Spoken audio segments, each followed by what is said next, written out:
Fellow Ghanaians, good evening, and thank you very much for joining us here on Upfront on the Joy News channel. It's the 13th day of July 2023. Lots have been happening, particularly in Parliament, and that's where our focus will be this evening on Upfront on the Joy News channel. So, the new standing orders of Parliament, well, by motion, Parliament has approved it. What that means is that they're just waiting to have it formally passed through a resolution, and then Parliament would now be governed by new standing orders. But of course, let me just run by you some of the provisions of the new standing orders and how those provisions, all things being equal, could enhance Ghana's democracy. And that's what we'll be talking about later on in the show. But of course, when it comes to the Appointments Committee, now, based on the new standing order of Parliament, the Appointments Committee should be chaired by a member who is not from the party in government. Now, this is instructive, and you would understand shortly, because Parliament, in determining chairpersons of committees, actually indicate, for instance, and bearing in mind that there could be times where you have, a party in government, that party may not have the majority in Parliament, and vice versa. They actually say that when it comes to the Finance Committee, they say when it comes to the Finance Committee, it should be chaired by the party in government. In this case, it doesn't matter, for instance, whether the party in government has the majority or not. They say for the smooth running of the government, that particular committee should be chaired by the party in government. In the same way, they talk about the Appointments Committee, that should be chaired by the party not in government. Not necessarily because that party has, a lot of its, members. All they're talking about is that that party should not be in government. Now, they also talked about the fact that going forward, we should have the Appointment Committee members comprising the leadership in Parliament and leadership of the particular committee of which that minister, that has oversight over the particular ministry. Okay? So, for instance, if you're vetting a finance minister, you expect leadership of Parliament, and then you have some members and leadership of the Finance Committee. Their belief is that these persons would do a good job. The critical question is, how will these committees or these new standing orders enhance the work of Parliament? That's a conversation we're having this evening on Upfront on the Joy News channel. My name is Winston Amwa, and joining us for this conversation is a member of Parliament for Ho West. He's been, chairperson and a ranking member of the Government Assurances Committee. That's Emmanuel Bedra. We also have Dr. Rashid Draman, who is the Executive Director of the African Center for Parliamentary Affairs. Good evening to you, Dr. Rashid Draman, and good evening to you, Emmanuel Bedra. Okay, so we'll introduce them shortly. Let's go for a short break. We'll be right back.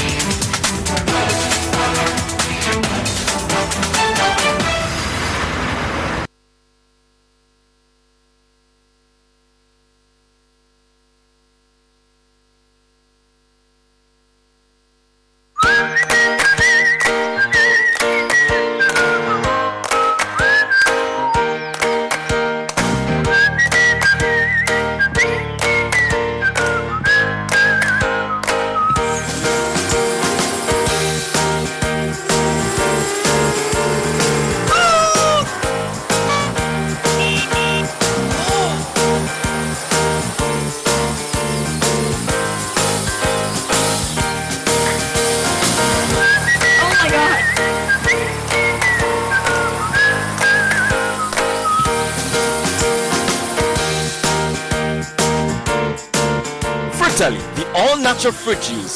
This advert is account. Oh, see, with the EcoBank salary account, you will enjoy free life insurance, free debit card, save while you spend, and an amazing chance to double your salary. And even more consolation rewards in the EcoBank double salary promo reloaded. Guy, this EcoBank salary account sounds interesting. What do you think? Yara, but maybe next time, Charlie, you know what? I'll go shine my shoe. Hey. Yo, myself, I'll go check my BP.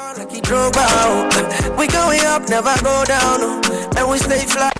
Chairman, you see the white sign it here. Open an EcoBank salary account today for a lifetime of benefits. You also stand a chance to win more than double your salary in the EcoBank Double Salary Promo Reloaded from now till July 31st. Terms and conditions apply. And the top life regardless. This promo is under the supervision of the National Lottery Authority under the Caritas Lottery Platform.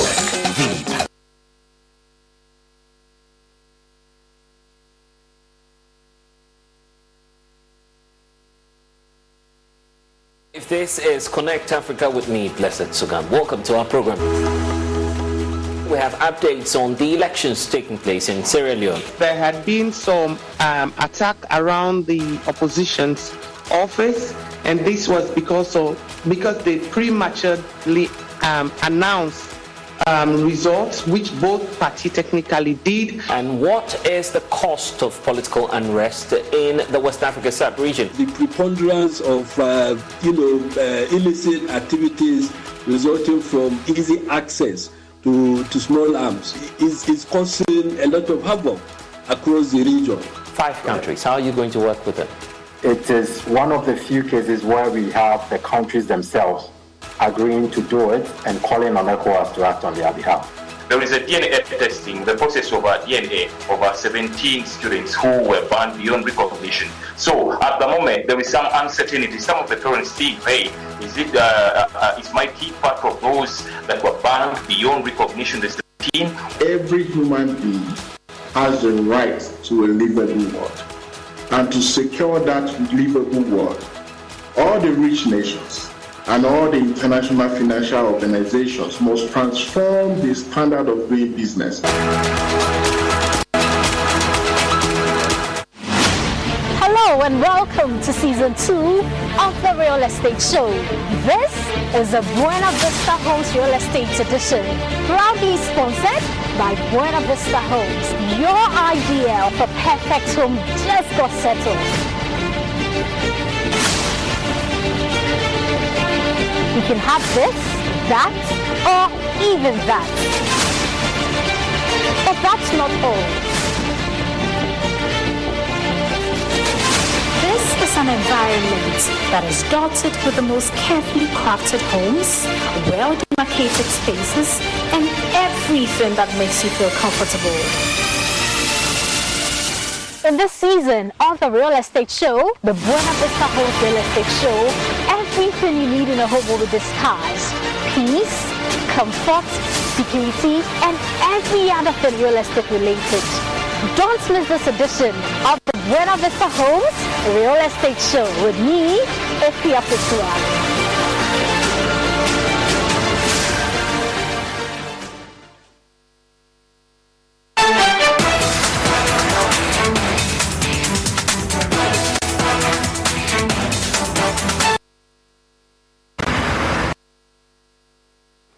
Welcome back, and thank you very much for staying with us. You're on Upfront on the Joy News channel, and this evening we're joined by Member of Parliament for Whole West. He's been, chairperson of the Government Assurances Committee, and also a ranking member of the committee, Emmanuel Bedra, joining us via Zoom, and Dr. Rashid Rahman, who is the Executive Director of the African Center for Parliamentary Affairs. Gentlemen, good evening, and thank you very much for joining us.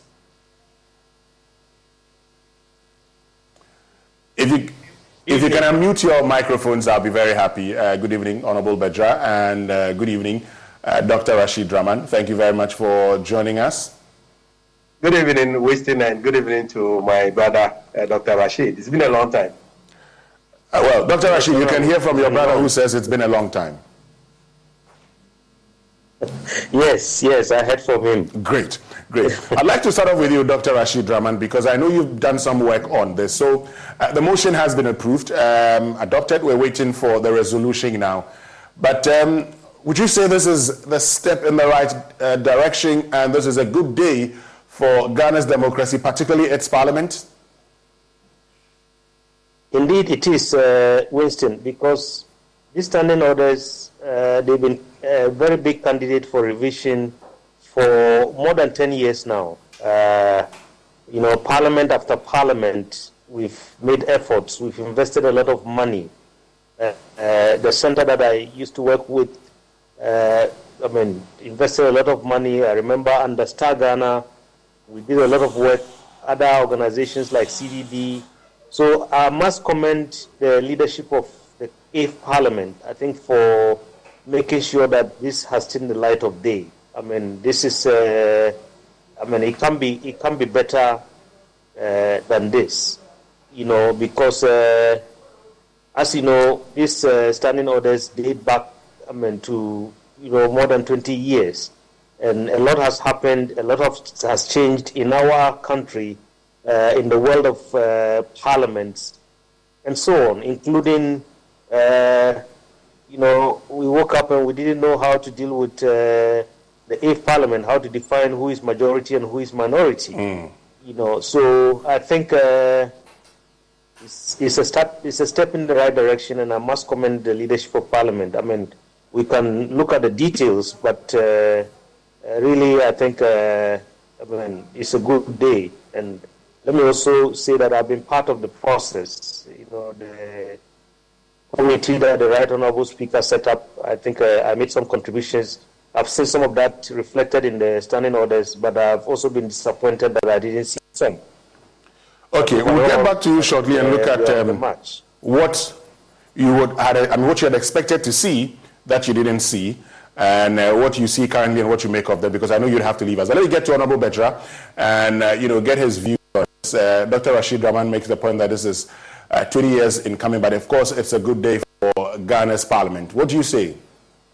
Yeah, it is a good day waiting for Ghana's parliament in 1980 afternoon. I mentioned that when I came to parliament in 2009, one of the things that we heard that time was that they were going to review the current standing orders. And so we've been expecting that the current standing orders review. Last parliament, we've done some work on the standing orders. We're going to pass it in the 7th parliament. And I believe there was, after the election, some people do not agree especially to the number of people per committee, and that has stalled the passing of the standing orders in the 7th parliament. Thankfully, today we've gone through the motion. The next thing is to pass the resolution, and then we'll have a new standing order. It is a new standing orders that will pass the test of time. Listen, as you can agree with me, and as Doctor has mentioned, we live in a dynamic world, a world that we are interconnected. We are members of the Commonwealth Association or Parliamentary Association. We are members of International Parliamentary Union. We are members of so many parliamentary associations. More importantly, we are also members of the Open Parliament Initiative, which is the Open Government OGP or Open Government Partnership. And we are signatory to the Open Government Partnership. Within the Open Government Partnership, we have Open Parliament. And for this standing orders, committee works, as we go into details, you will see that committee works will not be done in secrecy that we all used to know. It will not be done in the open, where people cannot access Parliament and know whether their members of Parliament that they send to Parliament are working or not. And so there are a lot of good things in this current standing orders. Okay, we'll get into the details, but let me get Dr. Rashid Rahman in, because Dr. Rashid Rahman, you have talked about your disappointment on some of the things that are not in there. Let's start from the disappointment. What are some of the things that you're expecting to see that you haven't seen in the new standing orders? Well, I think some of the things that I wanted to see. I know, first of all, let me comment again Parliament for trying to split the leadership of the various committees and giving some of that to the opposition. For instance, the Appointments Committee and some other committees are now going to be chaired by members that are not from the ruling party. I would have loved to see many more oversight committees. So, for instance, the sector committees, Committee on Health, Committee on Agriculture, Committee on Education, and so on, which provide oversight over the various sectors of our economy.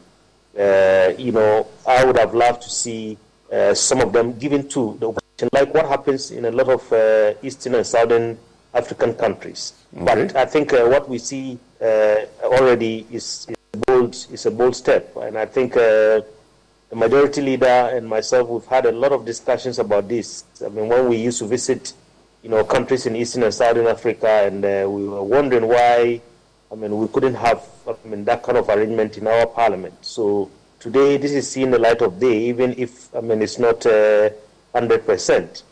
The other thing that I didn't see, which I suggested to the committee, was the Committee of the Future. So this is a committee, for instance, that exists in a few parliaments around the world. For instance, the Parliament of Finland. This is a committee that is made up of, just people sitting down and imagining the future of our country and thinking about all kinds of scenarios. So for instance, we never knew that one day we'll wake up and we'll have a divided parliament and we'll struggle to define who is majority, who is minority. And so many other things, especially in a world that is very fast evolving. So, that I didn't see, but I hope maybe in the next round of revision, perhaps when this has taken more than 20 years, so I don't know whether we'll be active then and we can see some of these things. And then, Winston, the other thing is, I was hoping that, we had a struggle, and then the Right Honorable Speaker had to get involved to define who is minority, who is majority. Because the current standing orders were not made for a parliament like the one that we currently have. And I've seen that in many countries. So, for instance, I would have loved to see some of these things defined clearly, and also even imagine a scenario where we wake up one day and we will have maybe more than two strong parties in the parliament. How do you define these parties? I've seen that, for instance, in the last parliament in Sierra Leone, they were struggling because they only had majority minority, and about the other parties, and they had other parties that were strong in the parliament. So these are some of the things that I would have loved to see, but again, let me say, they say half loaf is always better than nothing. So we are making some progress. So those are the disappointments. Do you want me to go into the great things that I've seen? Exactly, go into the great things that you've seen. Okay, so I think Honorable Bejra has talked about the reduction in the size of committees. I think our committees are too big, too unwieldy. Where committees work and they are efficient, especially when we want them to work on the basis of consensus. I think the size of the committee is usually, not too big and not too small. So the reduction that is suggested in the current standing orders, I think is a good thing. Let me give you an example, Winston. Sure. If you go to the UK Parliament, it's a parliament that is 3 times almost the size of our parliament. But their Public Accounts Committee, for instance, is less than 20 members. Most of our committees are almost 30 and so on. So I think this is, it's very good. Secondly, I think I have also seen, we've talked about that already, the committees that are chaired by the opposition, that would be great. I think I've also seen the Budget Committee, which is one great thing, because, over the years, we've been struggling to establish a parliamentary budget office. And studies upon studies have shown that our parliament is way behind the parliaments of East Africa, like Kenya, Uganda, which have what we call parliamentary budget offices and a budget committee. that takes away some of the powers of the Finance Committee and plays a very significant role in the budget process. So this has been established under these standing orders, which I think is a good thing. I've also seen, some kind of, what do you call it? The clarity given to how a sanctions regime, if you like, when there's a breach or contempt of Parliament. It was very vague in the previous standing orders. I have some notes here, Winston. Let me just look at my notes. I've also seen, the role of the Speaker. Giving some clarity, in terms of particularly prominence in the area of he playing a role in building consensus. The issue of secret balloting, which has been a big issue in this Parliament, where we've seen situations where it has generated fights in the House. I think some clarity has been given to that. Private Members' Bill.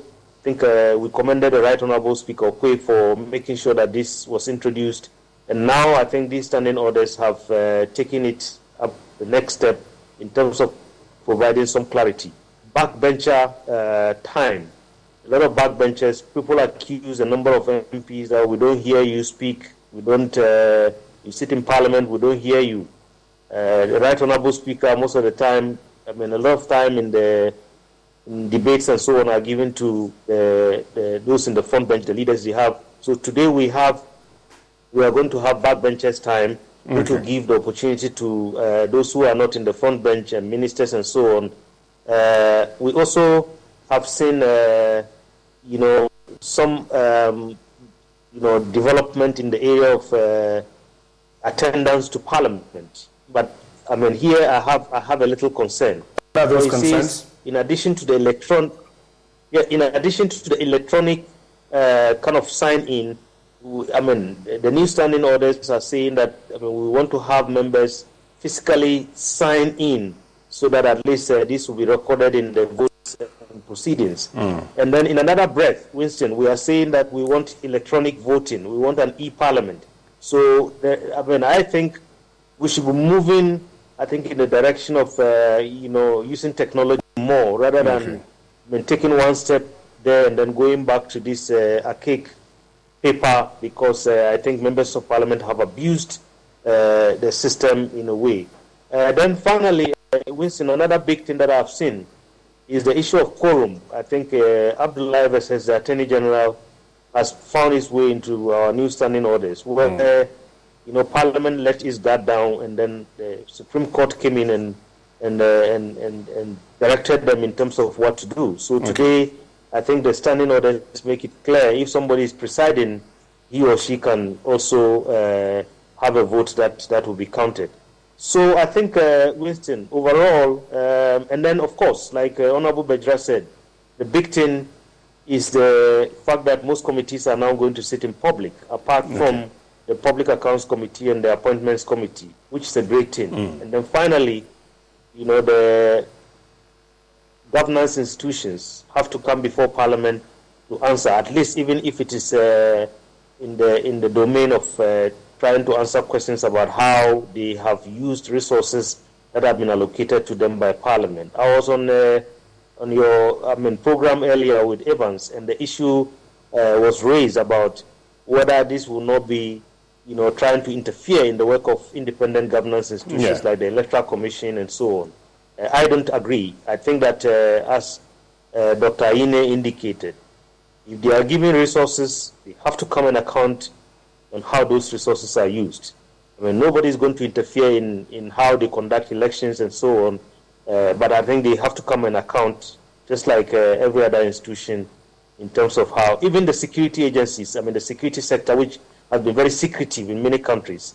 Today, a number of countries are finding ways to make sure that, issues that are not really national kind of security issues have to be in the public domain, so that citizens can get to know and can get answers. Okay.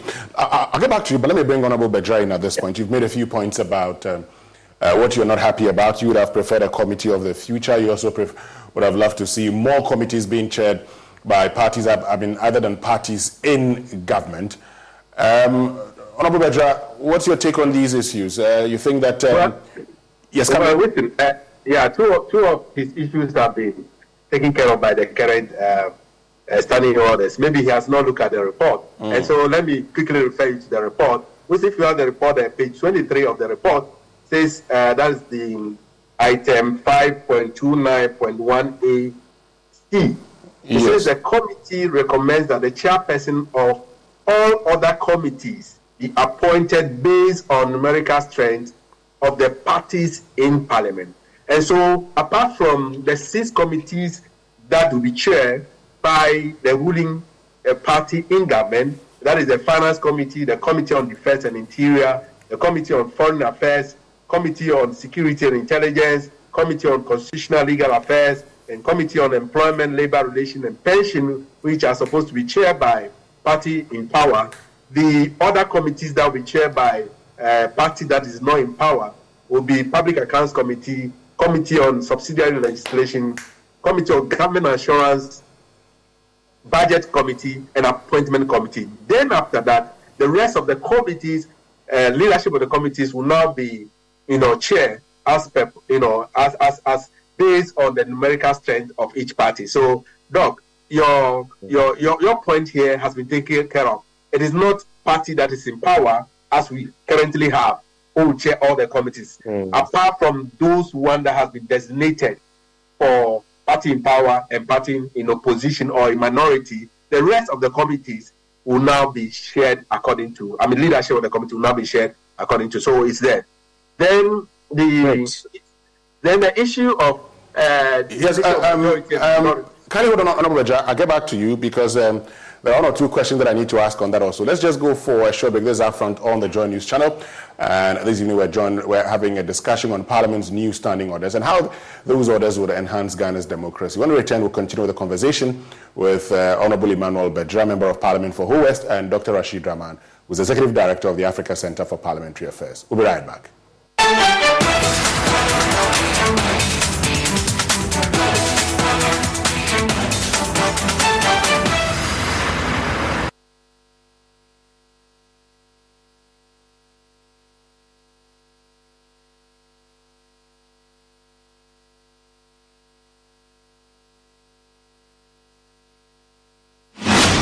Hello and welcome to season 2 of the Real Estate Show. This is the Buena Vista Homes Real Estate edition, proudly sponsored by Buena Vista Homes. Your idea of a perfect home just got settled. You can have this, that, or even that. But that's not all. This is an environment that is dotted with the most carefully crafted homes, well-demarcated spaces, and everything that makes you feel comfortable. In this season of the Real Estate Show, the Buena Vista Homes Real Estate Show, everything you need in a home will be discussed. Peace, comfort, security, and every other thing real estate related. Don't miss this edition of the Buena Vista Homes Real Estate Show with me, Efia Pesua.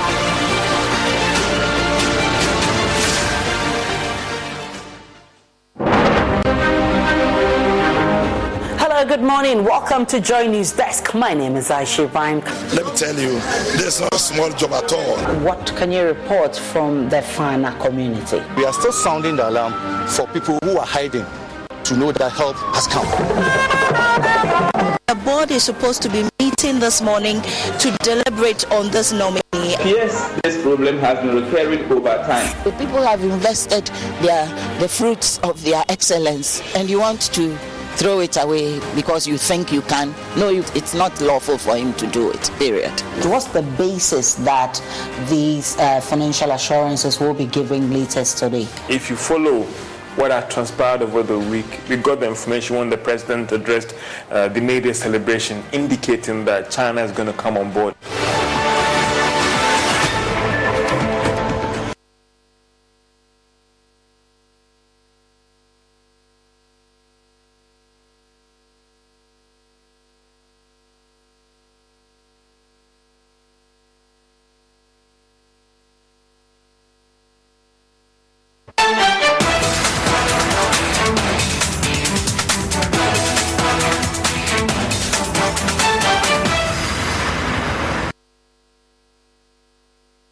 Welcome back, and thank you very much for staying with us here on Upfront on the Joy News channel. And tonight we're having a conversation about Parliament's new standing orders. We're joined via Zoom by Honourable Emmanuel Kwesi Bedra, who's Member of Parliament for Ho West, and Dr. Rashid Rahman, who's the Executive Director for the Africa Centre for Parliamentary Affairs. Now, Honourable Bedra, you're making a point, but let's look at this, critically. The point you're making, when I look at, the chairperson of the following committees being appointed by a membership of the party or parties in Parliament other than the party or parties which form the government, that's B, as Public Accounts Committee, Committee on Subsidiary Legislation, Committee on Government and Parliamentary Assurances, Budget Committee and Appointments Committee. C, the committee recommends that chairpersons of all other committees be appointed based on the numerical strength of the parties in Parliament. Now, this is based on numerical strength. The other one, B, is categorical. Irrespective of the numerical strength, the Appointments Committee should be chaired by parties other than those in government. Doesn't this defeat, isn't this different from what, Dr. Rashid Rahman was suggesting, Honorable Bedra? So those who drafted the initial standing orders, and exactly what the two of us have been saying, has to do with the fact that you need members or parties that are not in power to also have some leadership role in some of the committees. And he mentioned some of the select committees like education and so on and so forth. And so what will happen now after the passage of this standing orders will be that after the 11 committees have been set aside for parties ruling and the parties that are not in power, we look at our numerical strength.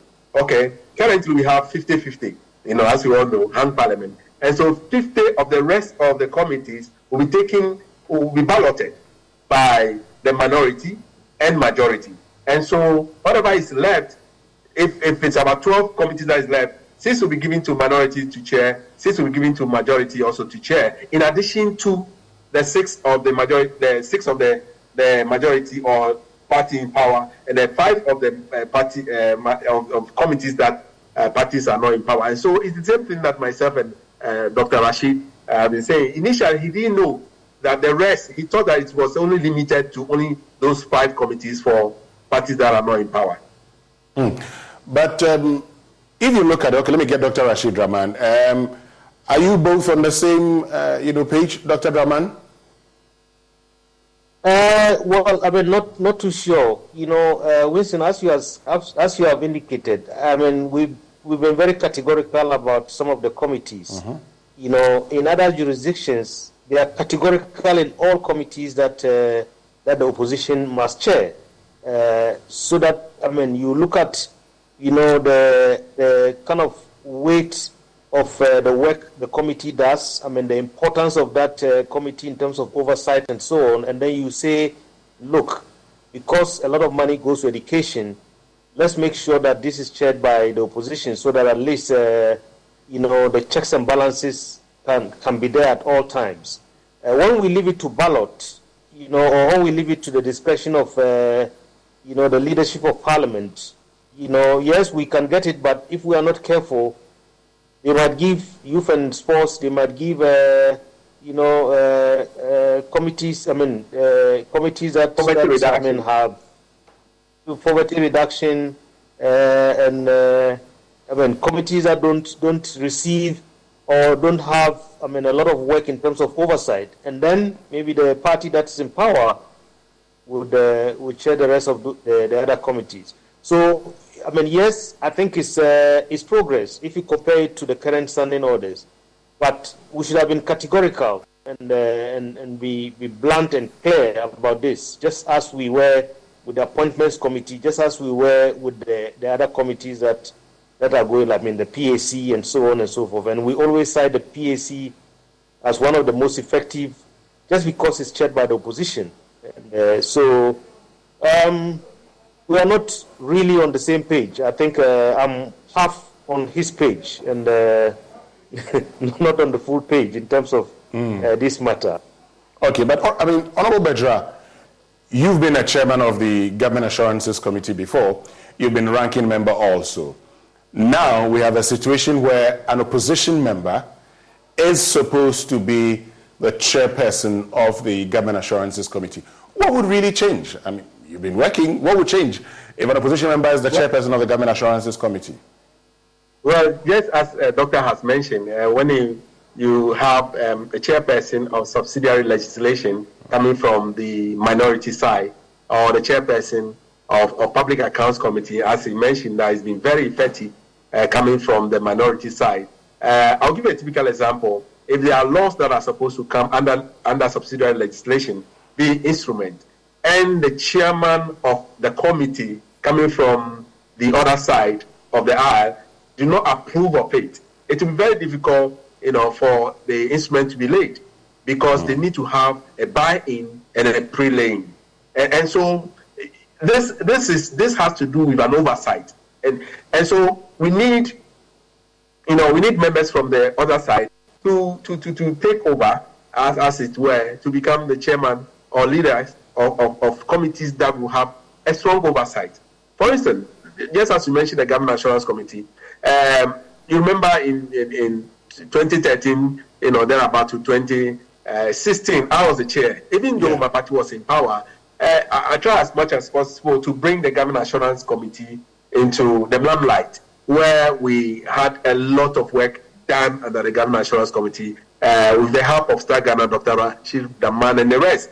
Now, when we lost power and I took over as the ranking member, I did not have the same power as the chairman or just a ranking member, and so the initiative needs to be taken by the chairperson. And so things were not going as it were, as we wanted it. So I was even moved to Western Housing Committee to become the ranking member on Western Housing Committee. And so it shows clearly that being a chair of a committee wields enormous power, just as we have in the Public Accounts Committee.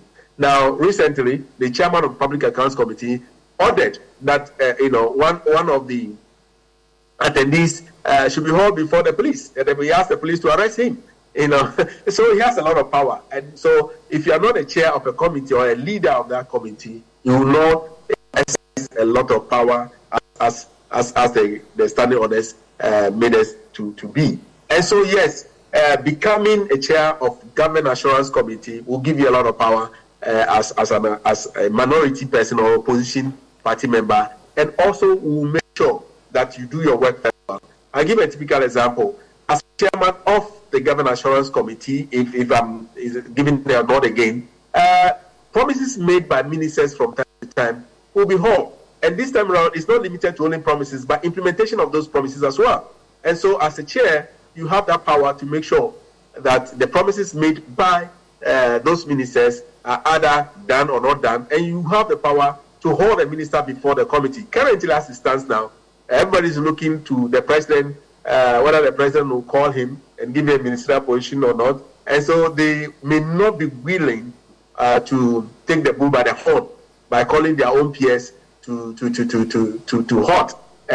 But I mean, I did it in the previous two parliaments. I don't see why people should be afraid not to do it now. But it's an individual issue. It depends on where you stand when it comes to oversight in terms of leadership.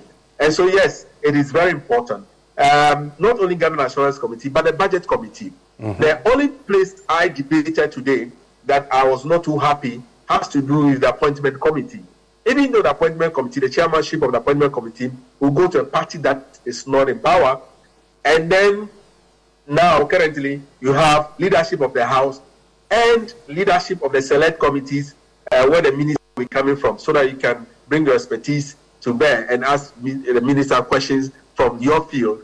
It is okay, But I am, and some of us, not me alone, majority of us thinks that the leadership or the chairman of that committee should rather be, for a party that is in power. Why? Instead of giving it to, listen. Why? Because you see, we live in a society where if you are given the opportunity to prevent your own colleagues from becoming a minister, not with any justifiable reason, you will do it because you want to show where power belongs or where power lies. Take for instance, a lot of things that happened during Joe Wise, Honorable MP for Bekwai, when issues were brought before him as the chairman of the committee. Sometimes he uses his power as the chairman of the committee and allows the nominees to go through. If Joe Wise was to be a minority person and issues of this nature comes, he will make sure that it doesn't go through at all. You understand? And so a party in power should be given the authority. But unfortunately... hold on a second. Now, the Public Accounts Committee is chaired by a party in opposition. Exactly. The Public Accounts Committee, like you've all agreed, one of the best performing committees in Parliament. Yeah. What's wrong if you come and you're being asked questions? You are calling for protectionism, Honorable Bejra. I mean, if I get you clearly, you're calling... Yes, come in. I'm not calling for protection at all. I'm calling for fairness. Yeah. Fairness is... You don't trust. Are you saying, for instance, that Honorable Aveji today is not fair as chairperson of the Public Accounts Committee? No, he's being fair. He's doing his work. I mean, he's doing perfectly well. Is he being fair? Is he being fair? He's being fair. For me, he's being fair. Is Joe Asewusu being fair?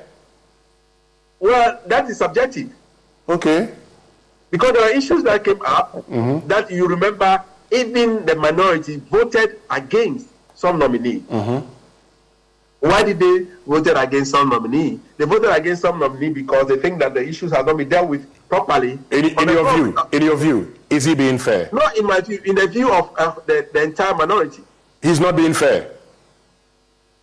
By the entire minority, that will not have voted. The committee's report will not be a majority report. So if he's not being fair as an MPP member or party in government, why wouldn't you support an opposition member to do that? And in that case, you would be happy that that person would be fair, isn't it?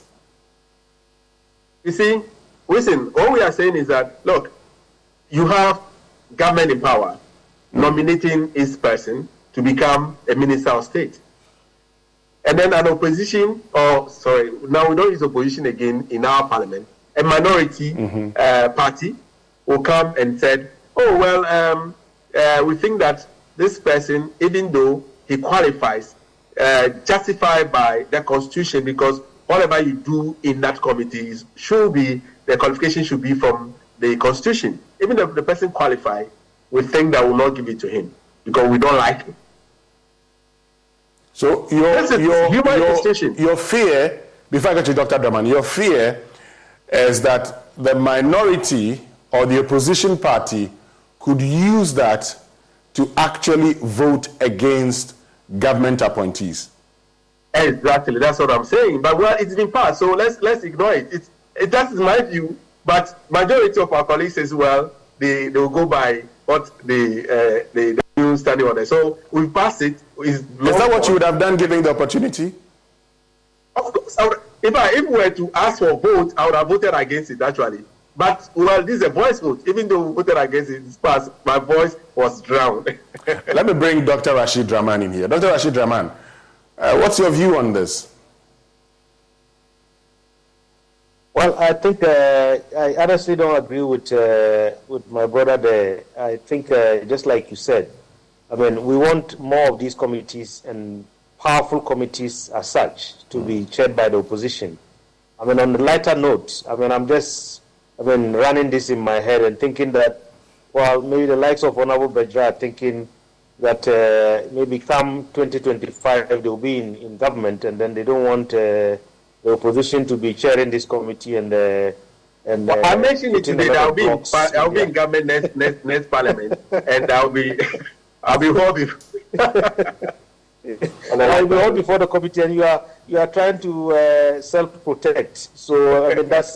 But Winston, on another note, I think the other important thing that I forgot to mention is the fact that we now have a post-legislative scrutiny committee, which will be a committee that will be, every now and then looking at the bills that have been passed by Parliament to see whether they are, really, addressing the gaps that they were intended to in the first place, and that's a good thing. But Winston, I have to go now. Honestly, I have to go. So thank you very much for having me. But just before you go, one point from you, last point from you. Do you think the new standing orders will enhance our democracy? And in what way will it enhance our democracy? Well, I think indeed it will. Particularly because if we have, the business of oversight in any parliament is the business of the entire parliament. But over the years, across many countries, we've seen that the business of oversight usually is left in the hands of the opposition or the minority for obvious reasons.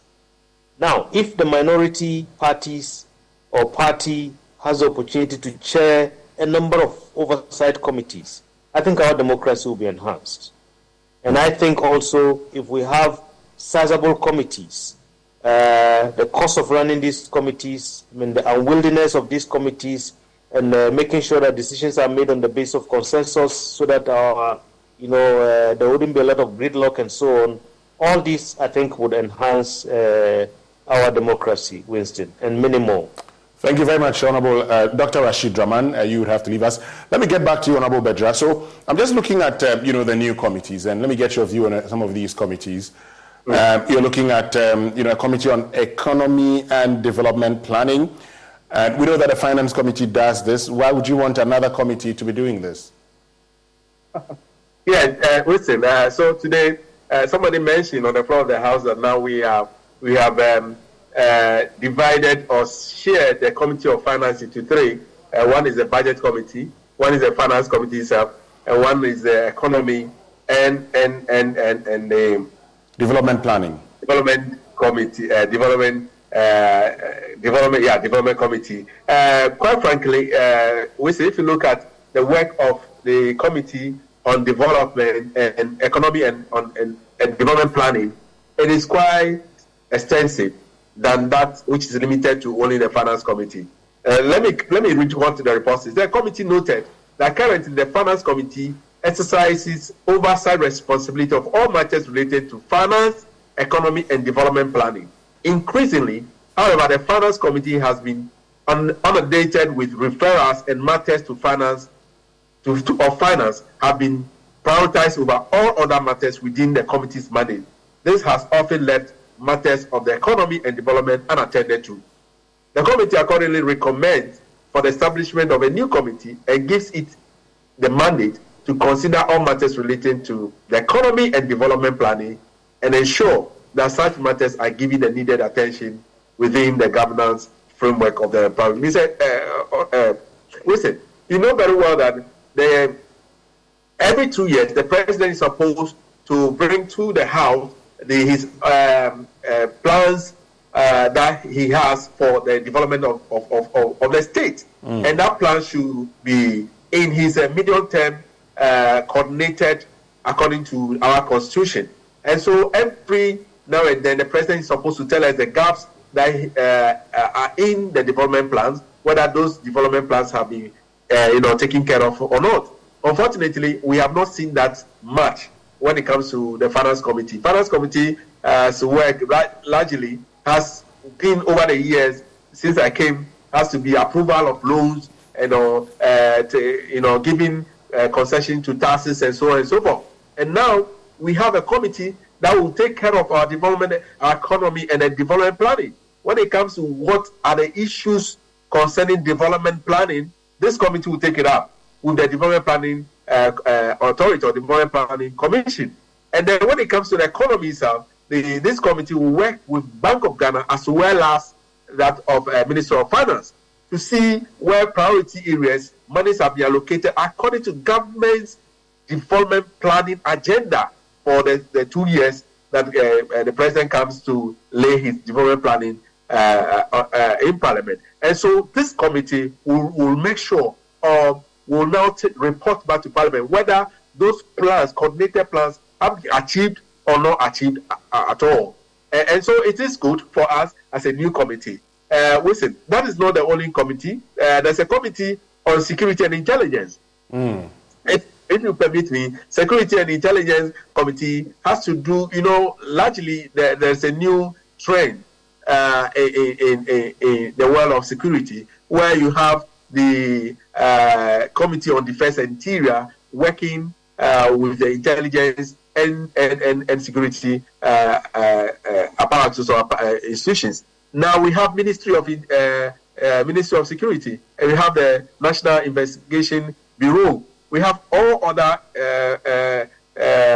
security institutions that we need a committee that will work with them instead of limiting it to defense and interior. Defense and interior, we have defense, we have the police, and we have the other fire service, and they have too many institutions that they will need to work with. And so, if having defense and having committee on security and intelligence is also in the right direction. And then another committee, a new committee that has been introduced, has to do with Committee on Public Administration and State Interest. Interestingly, what are you going to do that the current committees cannot do? I mean, state interest. You have a lot of these, committees. Can they do that? Listen. In the past, we do not have a committee that deals with public administration, where you have the public administration has to do with head of civil service. We do not have any institution coming to Parliament to defend them when their budgets are being brought. We don't have any committee that defends them. They do their own thing, and then we do not know what happens there. And so now we have a committee that will deal with public administration. Public administration has to do largely with the head of civil service, and then as well as ministry, department, and agencies. Another one has state interest. We have state interest like State Enterprise Commission or state enterprises that we have in the country. State Interest and Governance Authority now. Yes, yes, okay. Governance Authority now. Yes. Now you need a committee that will handle that, because mind you, we invest heavily in some of those institutions, and we need a committee that will make sure that those institutions are either making profit or they are. So with all these committees that you've talked about, and we've been talking about them, these are the new ones that have been introduced. How are they going to enhance our country's democracy? For many people, they say there are too many expectations of the hung parliament. They've not seen that. Will this change anything? It will change a lot of things. Take, for instance, the new leadership of Parliament. If this thing comes into being, or this new standing orders comes into force, it means that some of the leadership of the committees will not change. For instance, will it take effect? Yes, let me get your view on this. Will it take effect immediately, or will it take effect in the next Parliament? Immediately.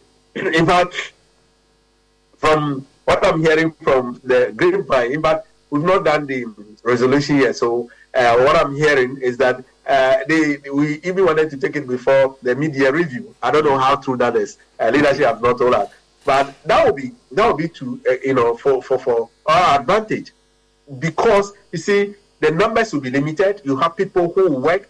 You will not be in so many committees that you don't have time to even do proper scrutiny. You will not be limited to 1, 2, or 3 committees that you can work effectively. Okay. And also you have oversight over those ministry, department, and agencies. For instance, I was just saying, how would you enhance the work of democracy and Parliament?